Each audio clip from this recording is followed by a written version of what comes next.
crimes that Bill and Hillary Clinton are responsible for in Haiti? Haiti was used as a cover for foreign governments to funnel kickbacks of possibly hundreds of millions of dollars through the Clinton Foundation, done in exchange for favors that Hillary was doing for them as Secretary of State. The most devastating humanitarian crisis that Hillary Clinton faced during her tenure at the State Department was the tragic earthquake in Haiti. 250,000 people were estimated to have died, and in that a natural disaster creates opportunities for rebuilding to take place, but also for self-enrichment to take place. Up to $13 billion from international relief organizations were committed. But who were the beneficiaries of this? Hillary Clinton made visits to Haiti.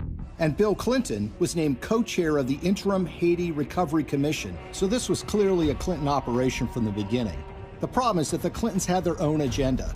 And Haitians complained almost immediately that they were shut out of the decision-making process. So you had contracts going to these relief organizations that were also involved with the Clinton Global Initiative. Sometimes the contractors had experience, sometimes they did not. You see that the people that are closest to the Clintons have made out very well from the Haitian earthquake. The rest of the country, the ordinary people of Haiti, not so much. An outrage there is growing over the largely failed reconstruction effort, despite the hundreds of millions of dollars in aid that has been collected and spent. And what took place, rather than rebuilding Haiti, was the self-enrichment by friends of the Clintons. There are new accusations today of pay-to-play scandals rocking the Clinton campaign, an investigation that reveals new details of a possible influence peddling in the aftermath of the 2010 earthquake in Haiti, which we all remember very well. Welcome, everybody, to a brand new hour of America's Newsroom. I'm Martha McCallum. And I'm Bill Hemmer. Good morning. The Haiti earthquake, a devastating tragedy, but also a very lucrative opportunity for companies from all over the world to grab the billions that were pledged for rebuilding. Now, according to our next report, Bill and Hillary Clinton were the gatekeepers in Haiti at the time. A Fox News special on all of this airs tonight, anchored by Brett Baer, and he joins us now. Good morning, Brett. Martha and Bill, good morning. As we told you, we've been working on this for quite some time, and this is based on this new book, Clinton Cash, by Peter Schweitzer. We had the exclusive interview with him. We saw yesterday the Peter here about Kazakhstan and the uranium deal, and you've been talking about that. There are many more pieces of this puzzle that it takes a while to unwind. It spans the globe. This latest piece, as you pointed out, has to do with Haiti. January 12, 2010, Haiti suffers a devastating 7.0 earthquake. The epicenter is about 15 miles west of its most populous city, Port-au-Prince. More than 200,000 died, and over 100,000 buildings and homes are destroyed. Within 4 days, U.S. Secretary of State Hillary Clinton arrives to survey the damage. I want to assure the people of Haiti that the United States is a friend, a partner, and a supporter. 2 days later, former President Clinton was on the ground. I hope that it will be rebuilt in a much stronger and more sustainable way, and I think the Haitians want that. Bill Clinton had previously been named UN Special Envoy for Haiti. He and Hillary had close ties with the country, even honeymooning there. Hillary's State Department, working with USAID, the United States Agency for International Development, would oversee America's relief effort. The government of Haiti set up the IHRC, Interim Haiti Recovery Commission, to coordinate. Two men were named co-chairs of the IHRC Executive Committee, Haitian Prime Minister Jean-Max Bellarive and Bill Clinton himself.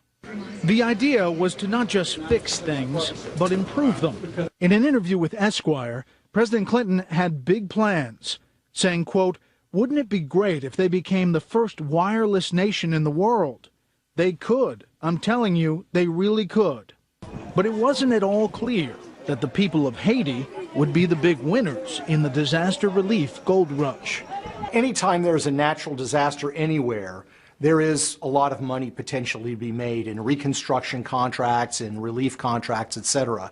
Peter Schweitzer is the author of the new book, Clinton Cash, where he investigates the snarl of money, politics, and personal interest that has come to characterize the Clintons' interactions around the world. Clinton Cash is published by HarperCollins, a sister company to Fox News. Shortly after the earthquake took place, U.S. ambassador in Haiti sent a cable to the State Department, the title of which was "The Gold Rush is On." And the memo was about the fact that businessmen and companies were showing up in Haiti trying to seek lucrative contracts. It was the job of the IHRC to oversee this process and to ensure no one took advantage of the situation. But what if it was part of the problem? A number of members of the IHRC actually wrote a letter expressing their concerns that they were not involved in the process, that all the decisions were being made by Clinton and Bellarive. In addition, they claimed and argued that the national priorities of Haiti were basically being totally disregarded by the decisions that were being made.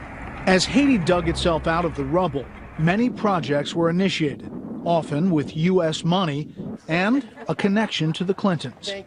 For instance, there was the Haitian Mobile Money Initiative, where a much-needed system was created to help transfer money via cell phones. There was also a plan to raise money by exploiting Haiti's rich mineral wealth. The Haitian government announces that they're going to offer 2 so-called gold exploitation permits, the first issued in 50 years in Haiti, that would allow for the extraction and gold mining in the country. Perhaps the most celebrated project of all was Caracol Industrial Park. What is happening here in Caracol is already having ripple effects that will create jobs and opportunities far beyond this industrial park. The grand opening of Caracol was a big deal. You had Bill Clinton there, you had Hillary Clinton there, you had Donna Karan, the fashion designer, you had Ben Stiller, you had Sean Penn. Lots of people showed up to say how wonderful this facility was going to be for everybody.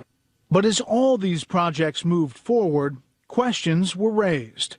The central question, the question which Schweitzer investigated, was about how so many of these deals seemed to come back at some point to the Clintons. What quickly became apparent to many people was that if you wanted a contract, if you wanted to do business in Haiti, you had to have relationships with the Clinton. That was absolutely key. The company that cleaned up on the cell phone transfers was Digicel. In the 6 months running up to September 2012, they took in more than $50 million in revenue in Haiti. Digicel is run by Irish billionaire Dennis O'Brien, who set up lucrative speeches for Bill Clinton, as well as donating millions of his own money to the Clinton Foundation. And one company that got a rare gold permit was VCS Mining, which didn't actually have much mining experience, but would soon have Hillary Clinton's brother, Tony Rodham, on its board. As for the Caracol Industrial Park, the anchor tenant is a Korean manufacturer, which supplies to major U.S. retailers, who also happen to be big Clinton supporters. And while the State Department promised 65,000 jobs, to date, only 5,000 have been delivered. In the second part of this piece about Haiti, we sent John Roberts, our own John Roberts, down to Haiti, one end of Haiti to the other, to look at these projects today, where they stand. No one is saying that the Clinton Foundation doesn't do good things around the world, but as you see, the web is pretty tangled with the businesses and the individuals who both set up big lucrative speeches for President Clinton and also donated millions to the Clinton Foundation. One other thing, Martha and Bill, really quickly, there's a lot of talk about smoking gun. The campaign came out and said there's no shred of evidence, and all this talk about the bar being high. Just talking to some lawyers about where the bar is in bribery cases, for example. It goes back to 2 cases, United States versus Anaby, a federal Second Circuit Court case, and United States versus Bruno. And this is what they came to, and this is settled law. Quote, in cases involving government officials, a jury can infer guilt from evidence of benefits received and subsequent favorable treatment. Now, that is the bar. You have to get there. There has to be an investigation. But it's important to point out that this is all serious stuff. Yeah. As Judge Napolitano said on your show, Senator Menendez has been indicted on what many would see as far less than the web that we're seeing here. But we'll see. Brett, thank you. We're looking forward to tonight. Thanks for being here. Okay. Sure. Years since the devastating earthquake that ravaged Haiti, killing more than 316,000 people, leaving at least 1 million homeless. The country's slowly begun to build, but efforts have been slow in a country that was already one of the poorest in the Western Hemisphere before the earthquake hit.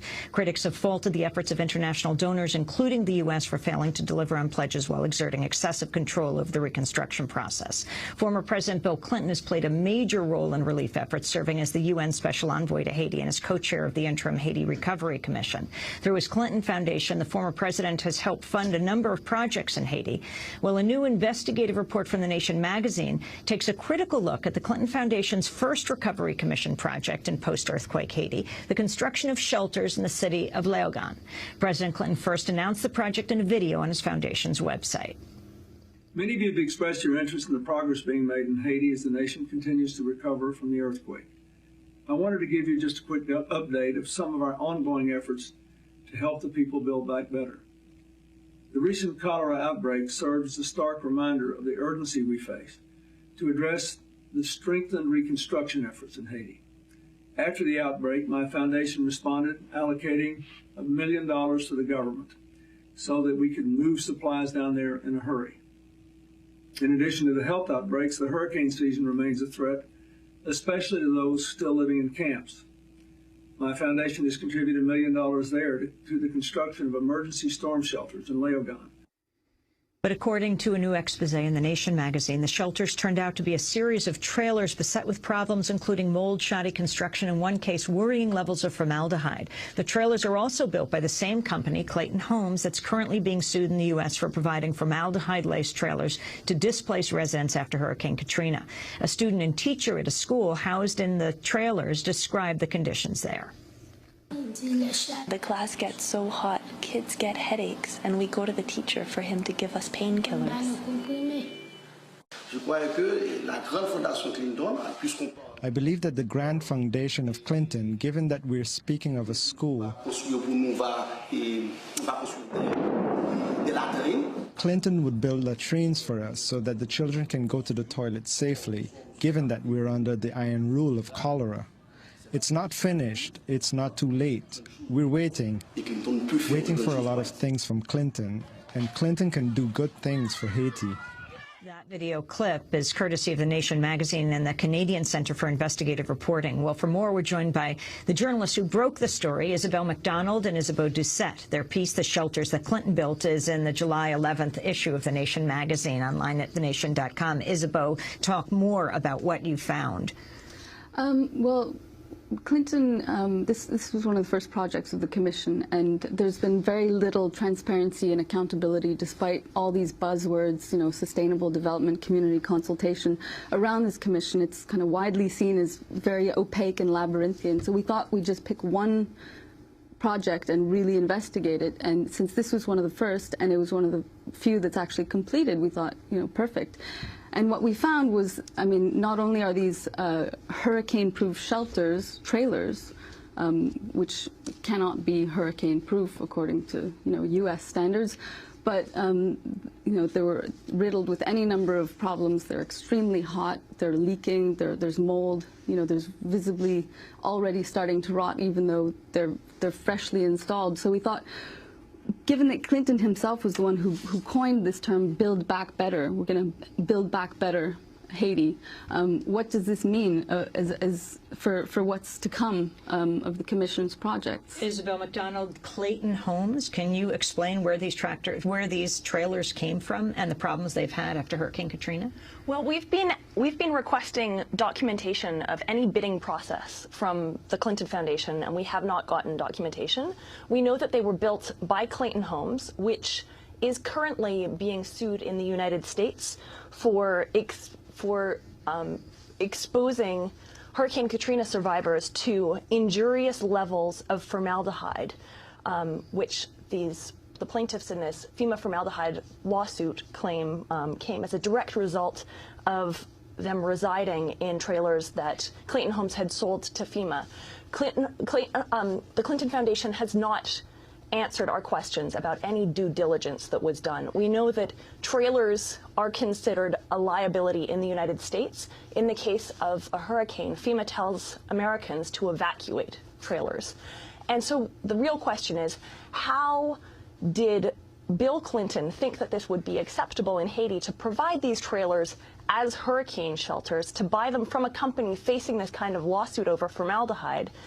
And what does it say about the reconstruction efforts in Haiti if the very first project approved by the commission that's supposed to ensure accountability and transparency in Haiti's rebuilding passes this kind of project, and Bill Clinton himself has his hands all over it, and he is the co-chair of this commission that is supposed to ensure that Haiti is built back better?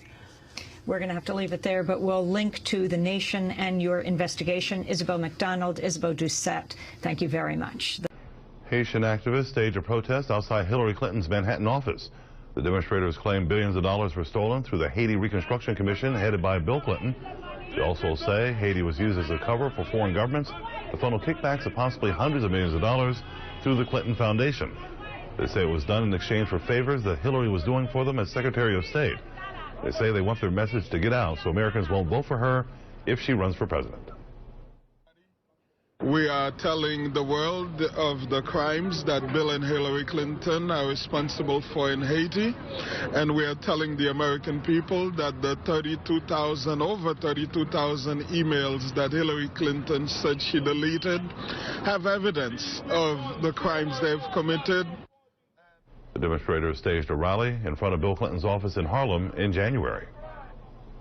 It's been more than 4 years since a magnitude 7.0 earthquake devastated Haiti, and outrage there is growing over the largely failed reconstruction effort, despite the hundreds of millions of dollars in aid that has been collected and spent by the IHRC, the Interim Haiti Recovery Commission. Now, two prominent lawyers have petitioned a Haitian court demanding an audit of the commission and its manager, former President Bill Clinton. Wall Street Journal columnist Mary Anastasia O'Grady has been following this story and has the details. So, why are Haitians so unhappy? Well, the earthquake was in January 2010, so we're 4 years into this process. They were promised a lot, and they also know that a heck of a lot of money was spent. How much? What are we talking about? Well, you know, the Inter-American Development Bank claims that over 4 years, a total of $3 billion was dispersed to be managed by the Interim Haitian Recovery Commission. And what do they have to show for it? Almost nothing. Really? It's really a disaster. There were two components. There are two components that were important. One was they were supposed to build housing, okay, and that was primarily handled by USAID. USAID, after several years of hiring consultants and contractors, reported that they had to increase their budget by 65% and decrease the number of houses that they promised by 85%. That's how far off they were in their studies. They also built, supposedly, an industrial park in the north of the country, a very important industrial park, because part of what's supposed to be going on here is that Haiti would get up on its own 2 feet. Yeah, not just be a recipient of aid. Yeah, exactly. And so what do you need when you say, I'm going to open an industrial park? You need roads, you need buildings, you need water, you need electricity, you need a port. This is all in chaos right now. They do have a couple of buildings. Reportedly, they're very shoddy construction.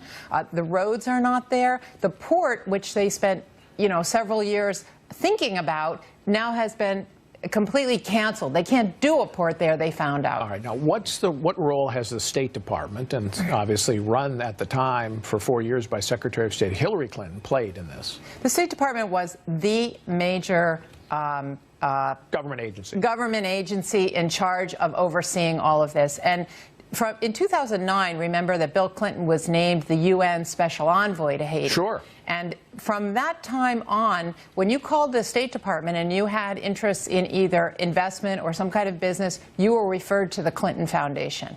And subsequently, after the earthquake, basically the State Department took over everything, and Bill Clinton was the go-to guy for all of the transactions. And you reported a fascinating detail about Hillary Clinton's chief of staff at the State Department and former White House lawyer in the Clinton years, Cheryl Mills. Yes, well, that's the talk of Haiti, because everybody knows that Cheryl Mills went to Haiti more than 30 times in 4 years, which is a heck of a lot to go to one country when you're the chief of staff for the Secretary of State. What? Go ahead. You finish. Well, she was basically put in charge of the industrial park in the north of the country, which is a colossal failure. What response did you get from the Clinton Foundation and Bill Clinton when you called? Well, they did not comment. They did not come back. But since then, you know, we've gotten a lot of support for the Clintons. All of the letters are written in a very similar way, saying that the Clintons are really not to blame here, that there were lots of problems, but Bill Clinton, what did he have to do with it? And that I find very strange, because he was the point person in Haiti for the last 4 years. All right, this is fascinating stuff, Dan. Big picture quickly. How much will this affect Hillary Clinton's campaign if she runs? It's a perfect example of the sorts of problems Hillary will have, because the Clintons together are just questions of conflicts of interest get raised constantly. That does not mean they are doing things illegal or wrong, but they are political problems. And I think it's going to be endless landmines for Hillary the whole time she's trying to run for president with her husband. Their governing record ought to be fair. There is a lively debate questioning what Hillary Clinton really stands for. Perhaps the Caribbean island of Haiti can provide some insight. The Democratic presidential candidate, whose husband chairs the Clinton Foundation, has recently been advocating for a minimum wage increase in the United States. However, a WikiLeaks report reveals that back in 2008-2009, when she held the post of Secretary of State, she opposed minimum wage increases in Haiti. The wage hike could have been an important step forward for a country with one of the highest rates of poverty and inequality in the Western Hemisphere. Instead, under Clinton's guidance, the State Department colluded with foreign corporations benefiting from sweatshop labor to pressure the Haitian government to veto a wage increase approved unanimously in the country's parliament. Now, just months later, in January 2010, Haiti was hit by a devastating earthquake, resulting in the deaths of roughly 200,000 people. Well, the Clinton Foundation was responsible for channeling some $6 billion meant to assist the survivors on the island. So where did the money go? Well, the Clintons' first act was to provide what they claimed were hurricane-proof emergency trailers, which they say could also have been used to school the island's children. Didn't turn out too well. The trailers were laced with a cancer-causing chemical, formaldehyde, which gave the students and teachers headaches and allergic reactions. And it turns out that the trailers were distributed by Clayton Homes. That's a company being sued in the US for providing the same type of shoddy trailers after Hurricane Katrina. They're also a past campaign contributor of Hillary Clinton herself. So what does Clinton stand for? We'll let you decide. Welcome to the Real News Network. I'm Nadia Kanji in Baltimore. A Haitian special committee on Monday said there was a high level of fraud in Haiti's presidential elections last October, enough even to recommend nullifying the results. The committee found that there were 628,000 zombie votes, or untraceable votes. The election was also backed by over $33 million in U.S. funding. Our next guest, Nicholas Barry Shaw, has been following the issue, and more specifically the role the U.S. and Hillary Clinton has played in the debacle. He says she triggered massive political unrest by throwing her weight behind former President Michel Martelly in the 2010 election, who stepped down earlier this year and whom many felt was corrupt. Nicholas is a Haiti solidarity activist from Montreal. He just wrote an article for Jacobin titled "Clinton's Long Shadow: Hillary Clinton May Never Be Called to Account for Her Role in Haiti's Ongoing Political Crisis." Thanks for joining us, Nick.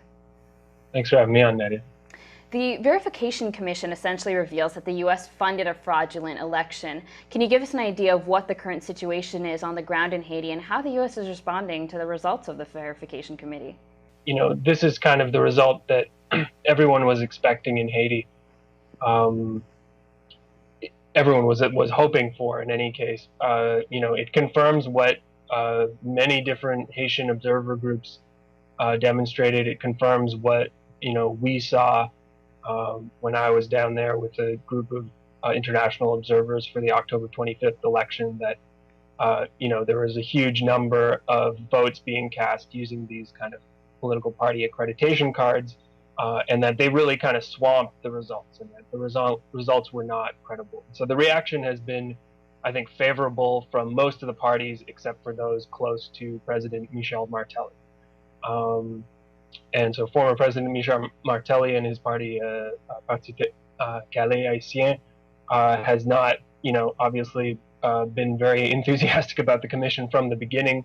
They're the party that's suspected of having organized most of the fraud, and they were the ones who had their candidate Jovenel Moïse in first place in the presidential election, which the commission is now recommended to be rerun.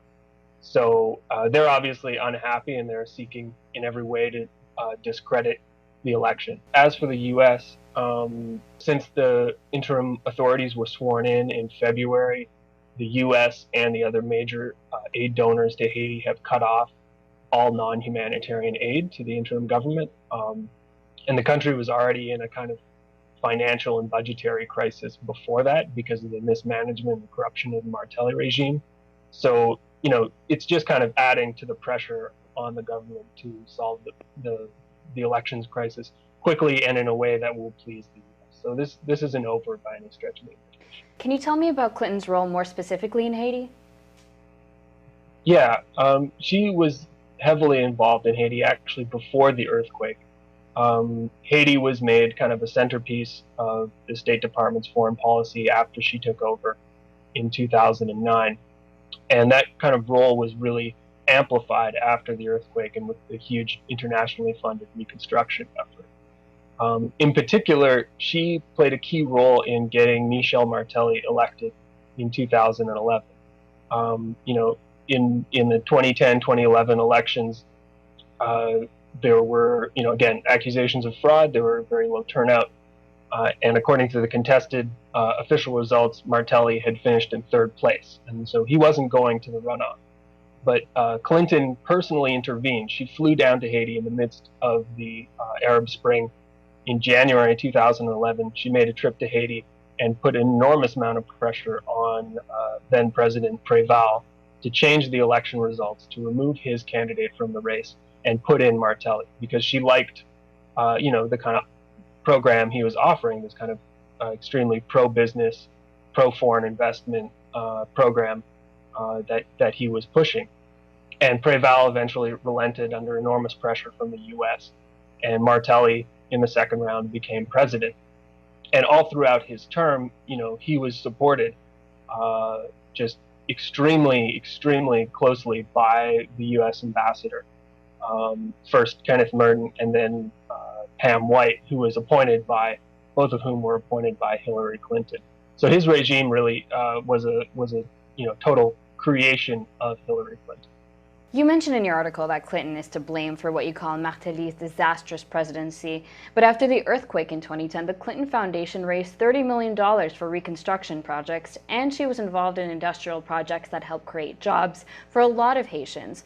Some would say she supported Martelly's pro-business outlook so that she could work on these reconstruction efforts. What are your thoughts on that? One of the things that Hillary Clinton did with regards to Haiti while she was Secretary of State was she initiated an attempt to block a raise of the minimum wage for Haitian workers in 2009. So the minimum wage was going to be raised from a paltry 26 cents an hour to, the princely sum of 61 cents an hour. And because this didn't fit with the kind of economic development policies that Hillary Clinton at state was pushing for Haiti, she had her ambassador oppose this move. And so they teamed up with the Haitian economic elite and with foreign multinationals that were working in Haiti, Hanes Brand, Levi's, and others who had subcontracting arrangements in Haiti. And they successfully fought this minimum wage increase. And that's something Bernie Sanders during this campaign he made a short kind of press release on his website about this, but the whole issue of Hillary's experience or foreign policy experience as it manifested in Haiti really hasn't been picked up by the Sanders campaign, I think as much as it should, because her record is really quite appalling when you look at it closely. And it's something that the Trump campaign is actually starting to do. So recently at a Trump rally, one of his campaign advisors read kind of chapter and verse from this new book that just came out called Clinton Cash, written by a Republican journalist named Peter Schweitzer. And there's a large section in that book about how people close to the Clinton family, including Hillary's own brother, Tony Rodham, have benefited from the reconstruction efforts and benefited from U.S. policy in Haiti. And he said, you know, we're gonna keep bringing up this issue until the media covers it. And it's obviously, you know, they see the value in mining Hillary's misadventures in Haiti for political gain. I don't think the Trump campaign cares a whit about Haiti, but they understand that, you know, what she did there was really quite dubious. Haiti's economy right now is actually suffering quite a bit at the moment, with inflation at its highest level in years. Do you think the result of the Electoral Verification Committee could lead to a more representative government that can help address urgent issues that Haitian people are facing? That's certainly what we hope to see. It's going to be very difficult. You know, the Electoral Commission has called for the rerunning of the presidential race, which is positive. But on the other hand, it didn't say anything about the legislative races, the Senate and the deputy Chamber of Deputies races, which were, you know, equally if not more flawed, and they were happening at the same time as the presidential race. So in those places, you know, President Martelly has a very strong foothold. He almost has a majority in both the Chamber of Deputies and the Senate. So it remains to be seen, you know, whether the report will have the impact of rerunning those election races as well. And I think that would be the key to Haiti having the beginnings of responsible government, of you know, a responsive political leadership, which will actually take seriously the needs of the vast majority and not just a handful of, you know, foreign investors and the elite. All right, Nicholas, thank you so much for your analysis on Haiti. Right. Thanks, Nadia. And thank you for joining us on the Real News Network. Yeah, okay. Now, you still believe that the Hillary Clinton email and the foundation, the Clinton Foundation, will affect the election. Now, we had a discussion with Geraldo about it last week. Roll the tape. A man like you, a reporter with the chops that you have, show me one example where there has really been pay for play. In other words, show me one example where somebody took money, one of these Clintons took money, and as a result of taking that money, they influenced some legislation, or they directed the country in a place where the money giver wanted them to go. When you can prove that, then I'll be concerned. It's the appearance. It's just like appearance. Okay, so you say there is? Oh, sure, there are lots of them, and let's just take one. On which a lot of excellent work was done by Brett Baer, who talked about this in a special report. The Washington Free Beacon, Peter Schweitzer had done some work on this. This involved Haiti, and Dennis O'Brien, who is the largest Irish contributor to the Clinton Foundation, between $10 and $25 million. Terrible earthquake in Haiti, January 2010. One of the two cell phone operators in the country is Dennis O'Brien. Shortly after the earthquake, the USAID and the Gates Foundation say that they will give the two cell phone companies in Haiti $10 million and with some bonuses, you know, paid out on how many people they get signed up for it, to begin doing mobile banking in the country. And most of the money goes to Digicel, owned by Dennis O'Brien. Shortly thereafter, the USAID Food for Peace program sets up a special deal where on the cell phones, they will literally give people free cell phones and Digicel service, and they can then access food shipments on Food for Peace program in Haiti using that. Shortly thereafter, O'Brien begins to help Bill Clinton get speeches, 1 in Jamaica, 3 in Ireland. He's paid for the one in Jamaica. He's flown on Dennis O'Brien's plane to Ireland. Unclear if he gets paid for the others. O'Brien's people say, quote, Clinton was not personally compensated for the speeches, which sounds sort of fishy. Was contributions given to somebody?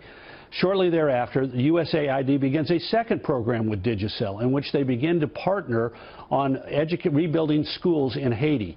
Now, in the news releases, they mention the amount of money that USAID is coming up with, but there's no mention of how much money Digicel is coming up with. But it gives them goodwill and a brand awareness around the country.